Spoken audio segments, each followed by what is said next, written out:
తర్వాత రాశి కర్కాటక రాశి గురుగారు. వీరికి విద్య, ఆరోగ్య, వ్యాపార రీత్యా ఏ విధంగా ఉంటుందంటారు?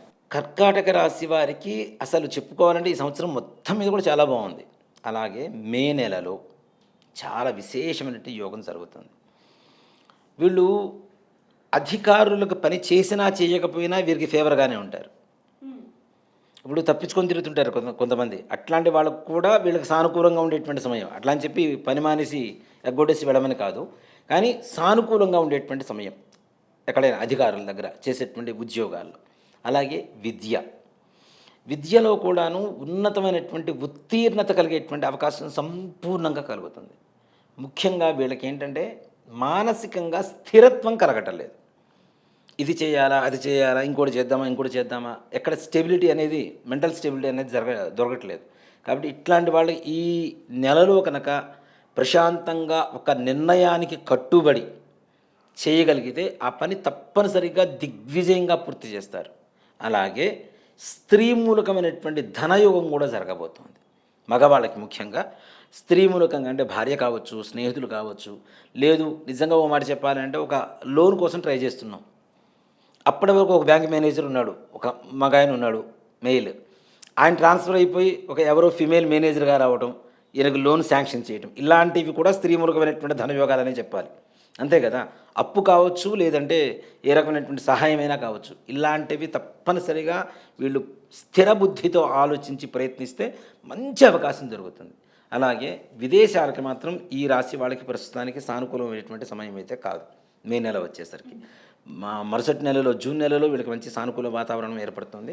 విదేశీయానం చేయడానికి లేదా అట్లాంటి చోట మంచి విద్య కోసం, మంచి ఉద్యోగం కోసం, కంపెనీల ద్వారా వేరే దేశాలకు వెళ్ళి ఉద్యోగం చేయాలి, అక్కడ మంచి పదోన్నతి కావాలి, అలాంటి వాళ్ళకు కూడా తప్పనిసరిగా వచ్చే నెలలో మంచి యోగం జరుగుతుంది. కాబట్టి ఈ నెలలో ఆ రకమైనటువంటి ప్రయత్నాలు చేసి విఫలమయ్యి మనకు పనులు అవ్వటం లేదు అని బాధపడటం అనేది మాత్రం వద్దనే చెప్తాను. ముఖ్యంగా దీంట్లో ఈ కర్కాటక రాశి వారికి బాగా కలర్ తక్కువ, బాగా హైట్ తక్కువ. అంటే ఓ మాట చెప్పాలంటే ఆడవాళ్ళలో 5, మగవాళ్ళైతే 5'3", 5'2", ఆ హైట్లో ఉండేటువంటి వాళ్ళందరూ కూడా హైట్ తక్కువ అని చెప్తాం.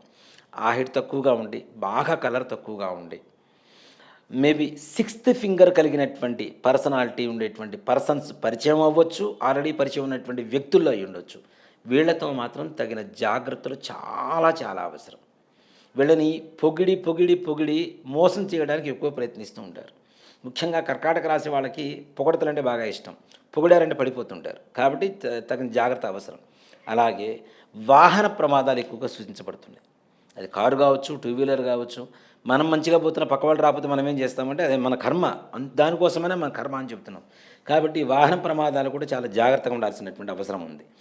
వీళ్ళు యాత్రలు అట్లాంటివి ఎంతవరకు అవాయిడ్ చేయగలిగితే ఈ మాసంలో అంత బెటర్. వేరే ఊళ్ళు వెళ్ళటాలు, వేరే యాత్రలకు వెళ్ళటాలు, ఇట్లాంటివి మాత్రం అవాయిడ్ చేయడం అనేది మాత్రం చాలా అవసరమైనటువంటి విషయం. దానివల్ల ప్రమాదాలు జరిగేటువంటి అవకాశాలు ఉన్నాయి. ఈ రాశి వాళ్ళు మనకి నల్ల నువ్వులు ఉంటాయి.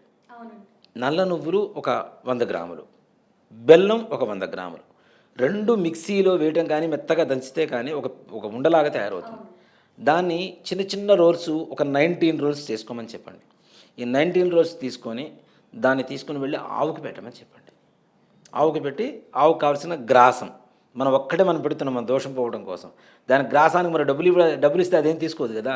కాబట్టి గ్రాసానికి ఏదైనా గడ్డి కానివ్వండి, పచ్చగడ్డి కానివ్వండి, ఎండుగడ్డి కానివ్వండి, లేదు అంటే దానికి కావాల్సినటువంటి ఏమైనా ఉంటాయి కదా, మేత కావాల్సినటువంటి వాటికి ఏదైనా దక్షిణ చెల్లించేసి గోపూజ చేసుకొని వస్తే తప్పనిసరిగా విశేషమైనటువంటి అవకాశం కలుగుతుంది.